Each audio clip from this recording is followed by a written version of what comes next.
हिमकारी मिश्रण freezing mixture. बर्फ़ में साधारण नमक मिलाने पर उसके ताप में अत्यधिक कमी आती है। लगभग 23% साधारण नमक मिलाने पर उसका ताप -22 डिग्री सेल्सियस तक पहुंच जाता है।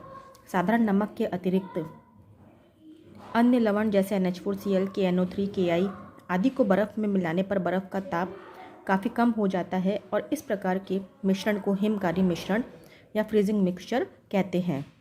इसे NaCl H2O डायग्राम के द्वारा भी समझ सकते हैं।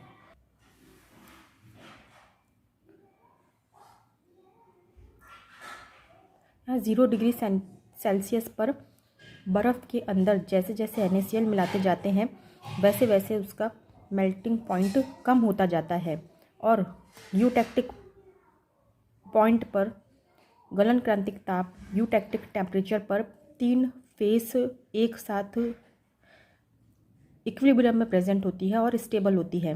ये तीनों फेस हो गई आइस, NaCl एंड सॉल्यूशन। तो यह ताप मोस्टली जो बर्फ़ है, आइस है, उसके मेल्टिंग पॉइंट से कम ही होगा। तो बर्फ़ के पिघलने और लवण के घुलने दोनों ही प्रक्रमों में ऊष्मा का अवशोषण होता है। बर्फ़ के आइस के मेल्ट होने में और सॉल्ट के घुलने में दोनों ही प्रोसेस में जो हीट होती है वो एब्जॉर्ब होती है। तो हीट यदि परिपार्श्विक सिस्टम यदि हीट परिपार्श्विक के सराउंडिंग से नहीं ले रहा है तो वह सिस्टम से हीट लेगा और सिस्टम का टेम्परेचर कम हो जाएगा। इसका मतलब है कि लवण का अनुपात, लवण का रेशो जितना ज़्यादा होगा उतना ही अवनमन अधिक होगा और उतना ही टेम्परेचर में ये जो कमी है यह ज़्यादा आएगी। अब यह ताप में कमी तब तक होती रहेगी जब तक कि टेम्परेचर यूटेक्टिक पॉइंट तक नहीं पहुंच जाए। इसका मतलब जब तक लवण या बर्फ़ पूरी तरह से घुल नहीं जाए। अतः सॉल्ट के आधिक्य और आइस की प्रेजेंस में प्राप्त होने वाला वह न्यूनतम टेम्परेचर तंत्र का यूटेक्टिक पॉइंट पर निर्भर करता है। इस प्रकार किसी हिमकारी मिश्रण या फ्रीजिंग पॉइंट द्वारा उत्पन्न मिनिमम टेम्परेचर हिमक्रांतिक टेम्परेचर मीन्स क्रायोहाइड्रिक टेम्परेचर कहलाता है और जो संगठन होता है यहाँ पर जो कंपोजिशन होता है वह हिमक्रांतिक संगठन क्रायोहाइड्रिक कंपोजिशन कहलाता है।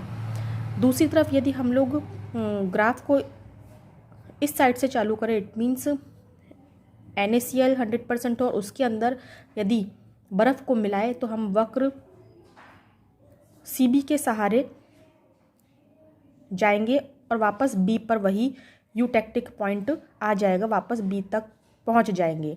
इस प्रकार न्यूनतम ताप प्राप्त होगा, मिनिमम टेम्परेचर हमें मिलेगा जिस टेम्परेचर पर यदि बर्फ़ में नमक मिलाए या नमक में बर्फ़ मिलाए तो हमें एक यूटेक्टिक पॉइंट मिलेगा। जो हिमकारी मिश्रण या फ्रीजिंग मिक्सचर के द्वारा उत्पन्न हुआ मिनिमम टेम्परेचर है, न्यूनतम ताप है।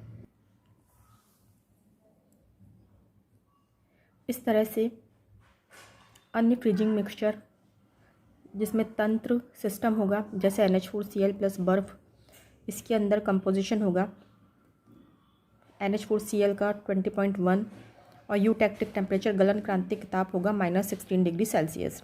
इसी तरह से NaCl प्लस बर्फ़ 23.0% होगा सॉल्ट का और टेम्परेचर कम हो जाएगा -22 डिग्री सेल्सियस तक। KI प्लस बर्फ़, KI होगा इसमें 52 और टेम्परेचर इसका मिनिमम हो जाएगा -23 डिग्री सेल्सियस। NaNO3 प्लस बर्फ़ जिसके अंदर NaNO3 का परसेंट होगा 33.3 और इसका मिनिमम टेम्परेचर हो जाएगा -18.1 डिग्री सेल्सियस। इसी तरह से NH4NO3 प्लस बर्फ़ इस यूटेक्टिक मिक्सचर में जो सॉल्ट का परसेंटेज है NH4NO3 43 और इसका यूटेक्टिक टेम्परेचर गलन क्रांतिक ताप हो जाएगा -18 डिग्री सेल्सियस। और इस फ्रीजिंग मिक्सचर का यूज़ कहाँ आता है? जो कुल्फ़ी होती है उसे बहुत देर तक वह पिघले नहीं, इसके लिए एक थर्माकोल के बॉक्स में बर्फ़ ले ली जाती है और उस बर्फ़ के अंदर NaCl सॉल्ट, NaCl लवण मिला दिया जाता है। बर्फ़ 0 डिग्री सेल्सियस के ऊपर टेम्परेचर होते ही पिघलना स्टार्ट हो जाती है, लेकिन यदि बर्फ़ के अंदर NaCl मिला दिया जाता है तो इसका टेम्परेचर बहुत कम हो जाता है। इसका टेम्परेचर -22 डिग्री सेल्सियस तक चला जाता है और उस थर्माकोल के बॉक्स में यदि बर्फ़ और NaCl दोनों प्रेजेंस रहेगी तो वह कुल्फ़ी बहुत देर तक पिघलेगी नहीं। इसीलिए थर्माकोल के बॉक्स में बर्फ़ व NaCl का फ्रीजिंग मिक्सचर डाल दिया जाता है ताकि वह कुल्फ़ी बहुत देर तक पिघले ना।